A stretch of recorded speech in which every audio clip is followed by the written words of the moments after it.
জলপাইগুড়ির নয়াবস্তি এলাকার এই বাড়িতেই ১৯৪৫ সালের ১৫ই আগস্ট জন্মগ্রহণ করেন খালেদা খানম পুতুল। দেশ ভাগ হওয়ার আগে এখানেই ছিল তার পরিবার, পড়াশোনার শুরুও এখানেই। স্থানীয় যোগমায়া প্রাথমিক বিদ্যালয় ও পরবর্তীকালে সুনীতিবালা সদর গার্লস স্কুলেই প্রাথমিক শিক্ষা গ্রহণ করেন তিনি। শোক সন্তপ্ত পরিবারের প্রতি গভীর সমবেদনা জ্ঞাপন করছি আমাদের বিদ্যালয়ের পক্ষ থেকে, এবং কারণ ইতিহাস থেকে জেনেছি যে তিনি এই বিদ্যালয়ে বেশ কিছুদিন পড়াশোনা করেছিলেন। ১৯৪৭ সালের দেশভাগের পর খালেদা জিয়ার পরিবার দিনাজপুরে চলে যায়, যা পরবর্তীতে স্বাধীন বাংলাদেশের অংশ হয়।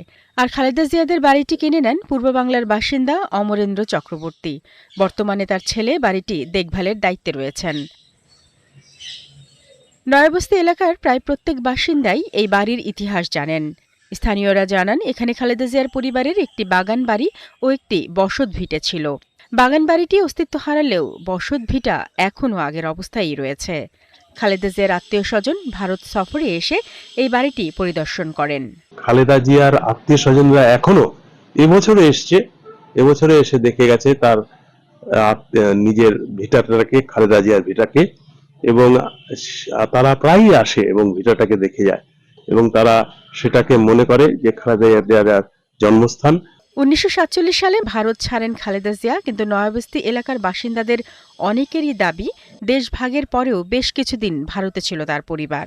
এই বাড়িতেই তিনি বসবাস করতেন, তার জন্ম এখানেই। আর এখানে যোগমায়া স্কুল, যেটা আপনারা যারা নয়াবস্তিতে আছে, সেখানে তিনি ক্লাস 3 পর্যন্ত পড়াশোনা করেছেন বলেই আমরা শুনেছি। জন্ম ভারতে হলেও দেশভাগের পর বাংলাদেশে চলে আসায় খালেদা জিয়া বাংলাদেশের নাগরিক হিসেবেই বেড়ে ওঠেন। তাই তার মৃত্যুতে শোকাহত জন্মস্থান জলপাইগুড়ির মানুষ। শারমিন স্বপ্না, ৭১।